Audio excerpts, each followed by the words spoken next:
Hey everybody, it's Ron from Pick Dawgz, and this is Ron's Rundown. We're going to go over the MLB games scheduled for Sunday, June 29th, 2025. Now, if you like this video, make sure to hit that thumbs up button and subscribe. Put your baseball picks in the comment section below. And if you're looking for my best bets, including my daily rundown best bet in Major League Baseball, you can find those at the Experts tab at pickdawgz.com. There's also a link in the description. Alrighty, here we go. Here are the games for Sunday, Major League Baseball. First up, it's the Roku game between the Cardinals and the Guardians. We've got Matthew Liberatore and Logan Allen as the starters. Pair of lefties on the mound in this one. We know the Guardians have really struggled against lefties this year and in the last 30 days. I don't love their chances in this matchup. I think Liberatore is the better option. I think the Cardinals have the better lineup against left-handed pitching. I think St. Louis takes this game on the money line on the road. Next up, the New York Mets taking on the Pittsburgh Pirates. We've got Frankie Montas and Mike Burrows as the starters. Now, Frankie Montas pitched well in his season debut, but he was also pitching really poorly in his minor league rehab starts. And just because of one good outing in that season debut at Citi Field doesn't mean I'm sold on Montas, especially on the road where the Mets have struggled. And I just think it's a tough spot for Montas to be in. So while Mike Burrows may not be my favorite option, I think he's been serviceable so far. I think he gets the run support. I'm going to take a lean here with the Pirates on the money line at a great price. Next up, it's the Yankees and the Athletics. We've got Marcus Stroman and Luis Severino as the starters. Now, obviously, Severino got crushed in his last game on the road, but the Yankees also got crushed on Saturday afternoon against these Athletics, 7-0 final. And overall this season, Severino's been a lot better on the road with a sub-3 ERA on the year. Stroman's first start back in a while. I don't really think it's a great spot for him to be in at Yankee Stadium. I think the price is right with the A's. They're coming off a big win on Saturday. I'm going to roll with the A's in this one on the money line. Next up, we've got the Phillies and the Braves. We've got Ranger Suarez and Spencer Strider as the starters. I think it's going to be a low-scoring, competitive game. And, I think that the under in the first 5 is worth a look, but I also think the under in the full game. The bullpens, both these bullpens have had their fair share of struggles at times this season, but I still think they're both above league average bullpens and probably, at least for the Phillies, going to add to that bullpen by the trade deadline. So I'm not too worried about it from a long-term perspective. I think both these starting pitchers can go 6-7 strong innings, and I think we go under the total in Phillies-Braves. Next up, the Tampa Bay Rays and the Orioles. We've got Taj Bradley and Dean Kramer as the starters. Now, this has been an interesting series. Obviously, the first game of the series, the Rays take a 6-0 lead. They end up losing 22-8, and then on Saturday, Tampa Bay jumps out to an 8-0 lead. And, I think that it just goes to show you both these offenses have been excellent against right-handed pitching in the last 30 days. Kramer has actually had pretty good numbers as of late, and compared to Bradley, who's struggled but also doesn't have great numbers against his current Orioles lineup, I think this is a spot to take Baltimore in. I think it's also, the over is certainly in play in this series, any game, but I think the Orioles are the play on the money line. Next up, we've got the Blue Jays and the Red Sox. We got Eric Lauer and Walker Buehler as the starters.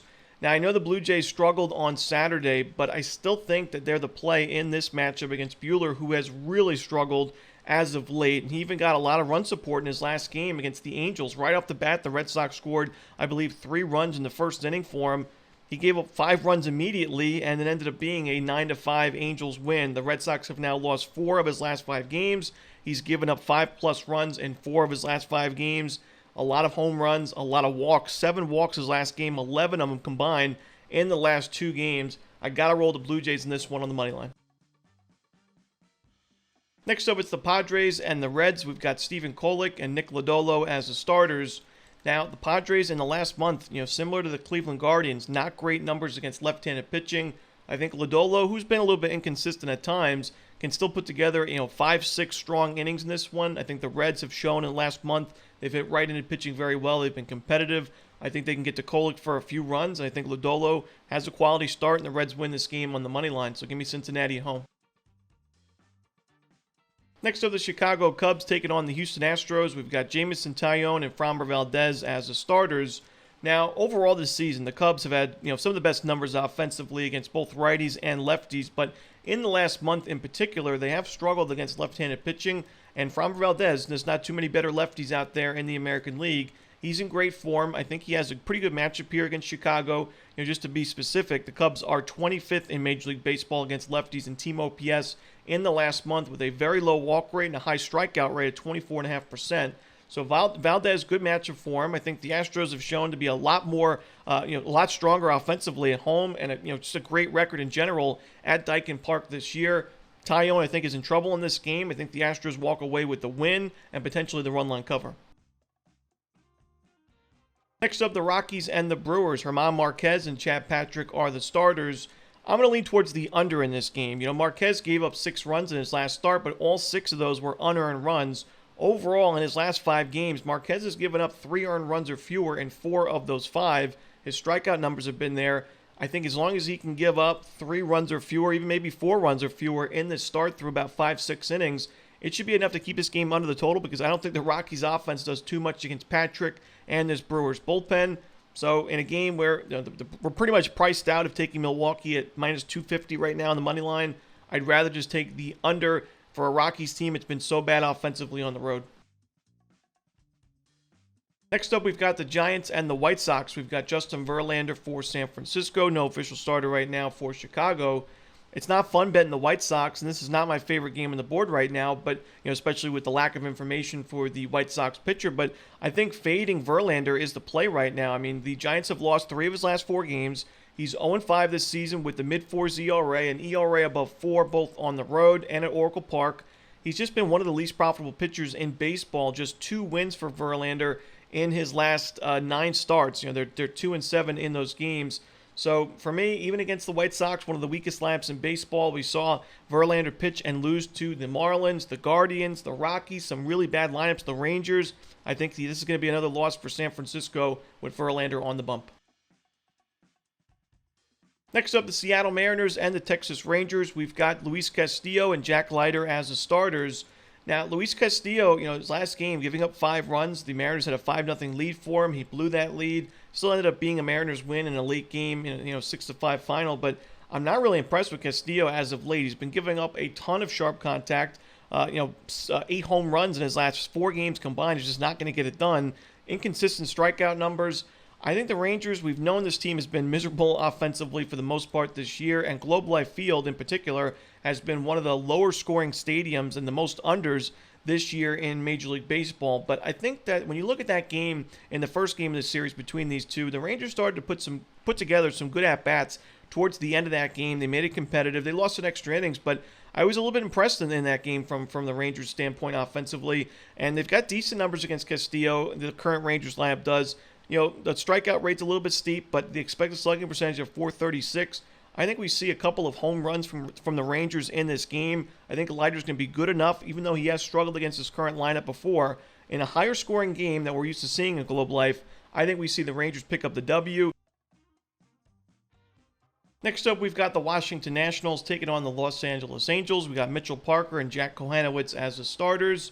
I think this is a spot where the Angels pick up the W like they did in the last game for against the Red Sox and Walker Buehler. Kohanowitz wasn't great in that game, but he got a lot of run support. Ended up being a 9-5 Angels win, and they've won 3 of his last 4 games. He hasn't really been perfect in any of those starts. He's given up some home runs.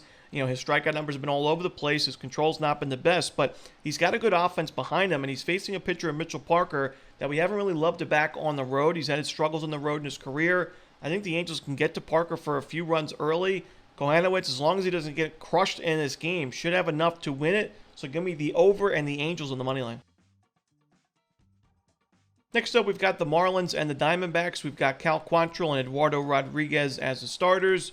And the Marlins have improved their numbers quite a bit against left-handed pitching in the last month, where now they're top 15 in Major League Baseball in team OPS. It's still not great numbers, but a lot better than where they were. They were near the bottom of the league by far in a lot of the important hitting metrics, and a low strikeout rate now to go with it for Miami against Southpaws.